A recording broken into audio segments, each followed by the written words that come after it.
Hello friends, आज हम लोग नई सीरीज स्टार्ट कर रहे हैं क्लास 10th की। पहला चैप्टर है आपका रियल नंबर। तो सबसे पहले रियल नंबर होता क्या है देखिए।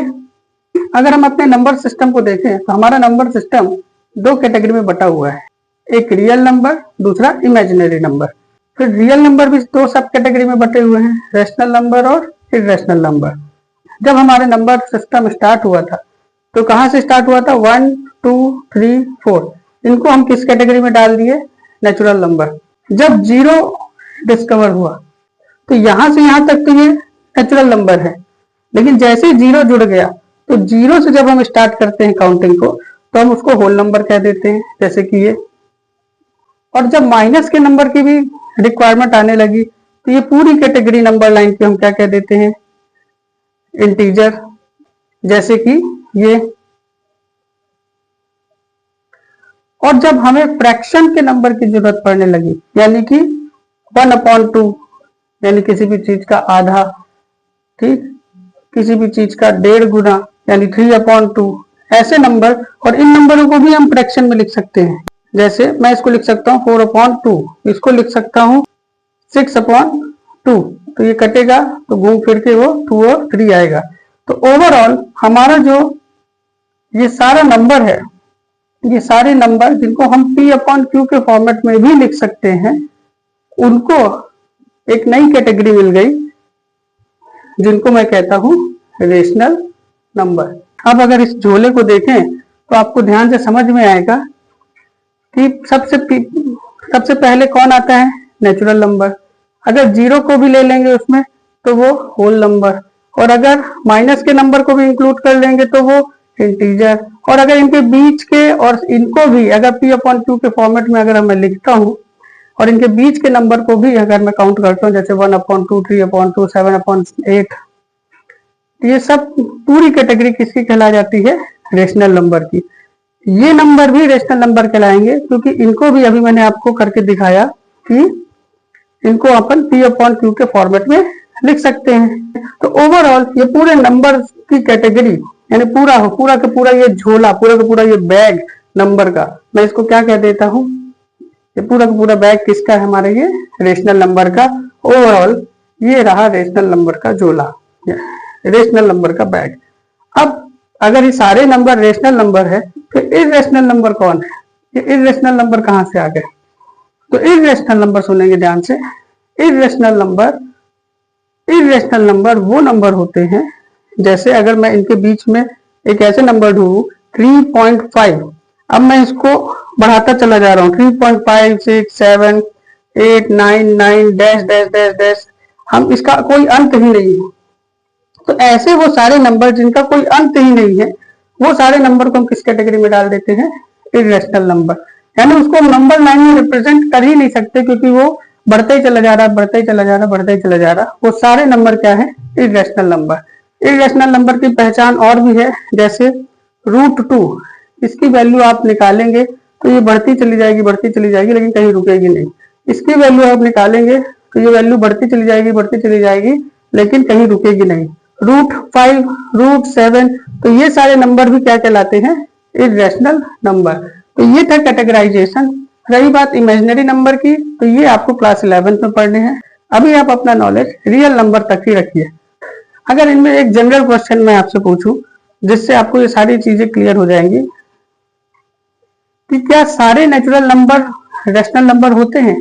तो आंसर है हाँ, होते हैं। क्या सारे होल नंबर रेशनल नंबर होते हैं? आंसर है हाँ, ये भी होते हैं, क्योंकि ये रेशनल नंबर के झोले के अंदर ही आता है। इसका मतलब सारे होल नंबर रेशनल नंबर होते हैं, क्योंकि इनको भी अपन P/Q के फॉर्मेट में लिख सकते हैं। और इनके बीच के नंबर भी वो तो ऑलरेडी अपॉन में ही होते हैं, 2/3, 1/2।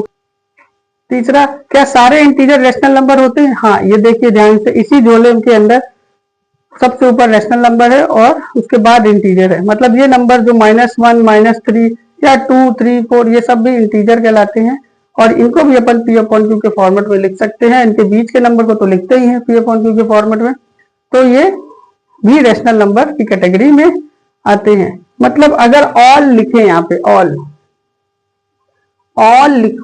लिख के अगर मैं ऊपर चलूं, मैं ऑल लिखूं यहाँ पे, और ऊपर चलूँ तो यहाँ पे एक टिक लगा देता हूं मैं, जिससे ये पता चलेगा आपको कि all natural number are rational number, all whole number are integer, all integer are rational number, या फिर ऐसा भी कह सकते हैं all whole number are rational number, all integer are rational number, all whole number are integer, all natural number are integer. तो इस तरीके से आपको ये एरो आपको बता देगा। ऑल लगा के जब हम ऊपर जाएंगे तो सब में टिक लगा हुआ है, इसका मतलब तो नीचे से ऊपर जाएंगे तो वो सभी होते हैं। लेकिन ऊपर से जब नीचे आते हैं, ऊपर से जब नीचे आते हैं ऑल लगाते हुए, तो हम इसको क्रॉस कर देते हैं। इसका मतलब कि क्या सारे रैशनल नंबर इंटीजर होते हैं? हमारे लिए मैं आपको सिंपल एक एग्जांपल देता हूं, 3/7।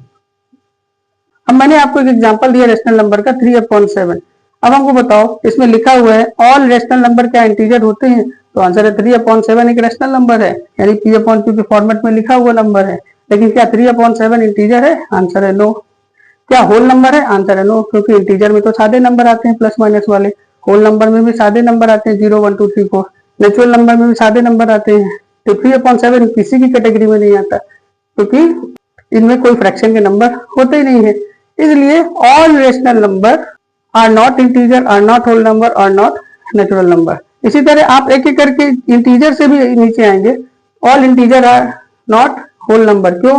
क्योंकि माइनस के नंबर होल नंबर में नहीं आते। इसी तरह all whole number are not natural number, क्योंकि उसमें जीरो नहीं आता।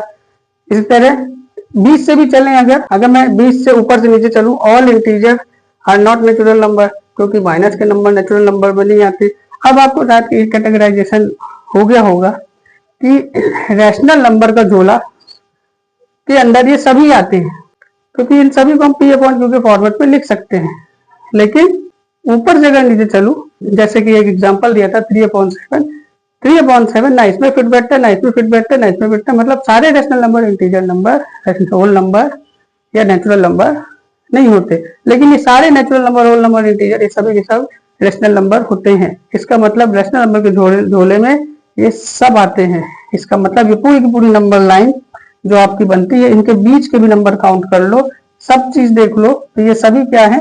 Rational number. तो ये सभी क्या है? रैशनल नंबर का ही ये नंबर लाइन होती है।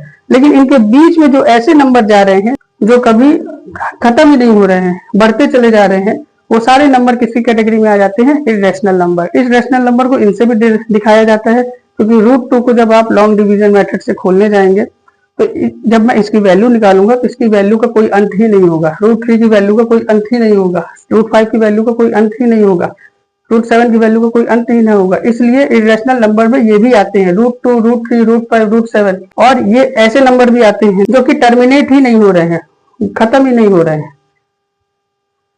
That's it। आज मैंने क्लास 9th के हिसाब से नंबर सिस्टम को पढ़ाया है, और ये आपको क्लास 10th वाले फर्स्ट चैप्टर में भी काम आएगा, ताकि आपकी कैटेगराइजेशन मजबूत रहेगी, आपका बेस मजबूत रहेगा, तो आप क्लास 9th और क्लास 10th दोनों को बहुत अच्छे से समझ सकेंगे।